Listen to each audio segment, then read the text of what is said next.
Hi, I'm Stephanie Burt. Just like some who've come before me, I eat, I travel, I write, and I talk. Boy, do I talk. But I also listen too. And these are some of the stories I hear and experience around the Southern table. They are rooted in personal and cultural history, resonance with seasonality and the living environment, and a passion for high-level craft that in its pursuit offers the possibility of sustenance from one hand to another. Let's dig in. Hi all. I know it's technically 2026, but for this episode, I'm squeaking in here with my 2025 recap, and it's a little bit of a different format than you've come to expect. It's just me and you here today, with a few clips from past interviews thrown in. Since many of you are hopefully still away from your routines this January 2nd, we're going to make this short and sweet. I had a great year of varied work outside of Charleston, as well as a lot of coverage about the city. So if you're looking for some planning inspiration for 26, here are a few of my favorites from the last year. If you end up following in my footsteps, and this goes for any time I point you to a new place or dish, I'd really, really love it if you tagged me on Instagram so I get to join in on the fun. In fact, that's a great way to keep up with me as I ramble about in this work, as well as see posts about all of these mentioned in this show.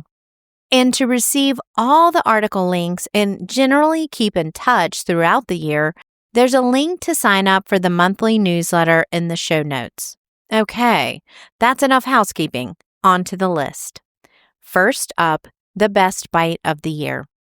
It was Wahoo ham and sugar cube melon at Bayonet in Birmingham, Alabama. After a day of eating plenty of heavy snacks at the city's Southbound Festival, I snagged an early solo seat at the Raw Bar at Bayonet and ordered this mainly out of curiosity and a desire for something light.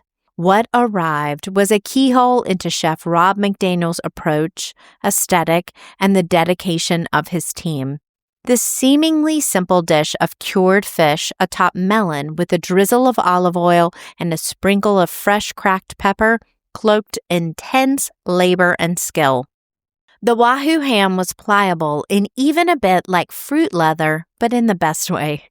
The process, making the fish into a ham, distilled the fresh fish flavor, that's really hard to say, into an umami explosion.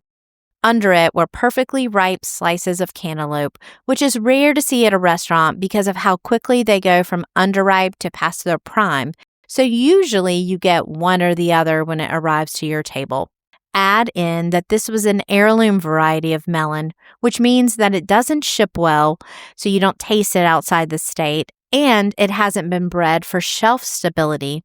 And it was a very interesting mix of late Alabama summer field, like on a farm, juxtaposed with high-level fish butchery. I had a flash of pawpaw from my youth, which is what we called one of my grandfathers, handing me a slice of ripe melon cut with his pocket knife, which at that age, I wasn't sure I liked. Then there was a flash of a fine seaside eatery with a good view. Sure, maybe that's a lot, but that's my job, to get granular, and these two experiences melded together in one bite. I'm not ashamed that it brought a tear to my eye. Add to that, the staff at Bayonet didn't look stressed, but generally happy to be there, especially the Raw Bar chefs. They seemed highly engaged with the work, not out of fear, but out of interest. And I thought back to my conversation with Rob in 2021 when Helen, his flagship restaurant, had just opened and he set out to build a different kind of foundation for the staff. The hospitality business has been trying to change the way that they operate for the last 3 or 4 years to make it more sustainable for its employees. We're in a huge labor crisis right now in the hospitality business. We have an amazing staffed restaurant. And because we opened at 50%, we were given this opportunity to try to do things different. And so that was very important to me. It was like, we're going to be different than what things have been in the past. We're going to try our best to give people the quality of life that they need to work in this business and sustain themselves in this business, and also ourselves. Bayonet was one of New York Times' best 50 restaurants for 2025, so I'm in good company here with this choice. And honestly, I'd love to have company for my next visit, then order lots more and definitely get a martini from the roving cocktail cart too. Okay, on to my best restaurant experience, Merci in Charleston, South Carolina. This was a hard one to choose because I'm fortunate to have a lot of good restaurant experiences. But the combination of an early spring evening, which meant the epic pea salad was had, as well as service that was the perfect tone of convivial and educational while still being real people, made Merci in Charleston my best restaurant visit of the year. The storybook setting and great care taken for my sister, who is a vegetarian, helped too, and we made a memory that will stick with us forever, which is the best reason to visit a restaurant, right? Many restaurants that operate on the level of Merci consider every detail. I mean, every detail. And for co-owner Courtney Zentner, that begins with the lighting. If you are in a bright restaurant, you see everything that you shouldn't see and everything you should see, and you can't relax. It's not romantic. It's not intimate.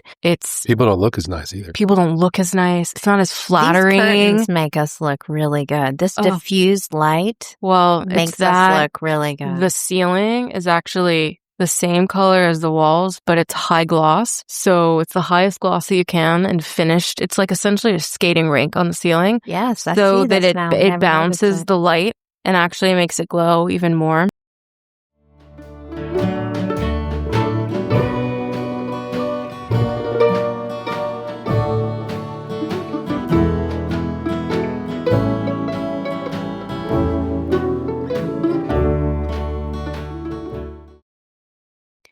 And finally, here we are with my best stay. Of course, I occasionally travel outside the South for assignments, and my stay at Chileno Bay Resort on Mexico's Baja Peninsula was just jaw-dropping. The outdoor shower, the pool, the pale desert sunsets that lit up, cactus wrens flitting about as I made my way down a hill to the resort restaurant for dinner. It was all magical. I was there with Auberge Resort's in-house magazine to profile two chefs who center sustainable seafood in their work. So there was also time on a boat, atop the jewel-toned water, as well as enveloped in the bright blue when I got a morning to myself to snorkel and see so many varieties of fish. All of this was organized by my personal concierge, and I kept thinking, how did I actually land in this place every time I opened my eyes for another day of adventure? I was fortunate to spend some behind-the-scenes time with the staff too, which gave me the best of both worlds, experiencing the impeccable service and embedding with it, even attending lineup one night before dinner service. Back in the American South, though, hands down, the Douglas in Savannah was a dream. This new property in a historic home next to the Juliette Gordon Low House not only had location and design in spades, Chef Jacques Larson of Charleston is helming the hotel menu as well as working on opening an adjoining restaurant named Lester's that will give me a reason to return in 26. I'm a boutique hotel fiend, and this one, it was one of the best hotel experiences in that genre I've ever had. I want to thank all of you for making this reboot of the Southern Fork successful with your listens. The time away to consider, then rebuild this thing gave me a new creative fire, and your goodwill helped me return and commit to the work that this project requires. New interviews will continue later this month, so I hope you'll stick around and hit that subscribe button so you don't have to go fishing for it when you're ready for another episode. Please share this one too, so that these best of recipients get the recognition they deserve. Happy New Year. And that's the show for today. This podcast is produced in-house by the Southern Fork, and the theme music is the song Memphis Bound from Songs for Rosetta by Jimbo Mathis and his Knockdown Society, released in 1997 and including violin on this track from Andrew Bird. Mathis, who generously allowed me to use this music here, has been my lifetime musical Pied Piper, and Bird, one of my creative catalysts, so I'm grateful to share their sound with you through this show. If you like what you've heard today, please send it to somebody you'd like to sit across the table from, and please support all the creators featured here. Until next time.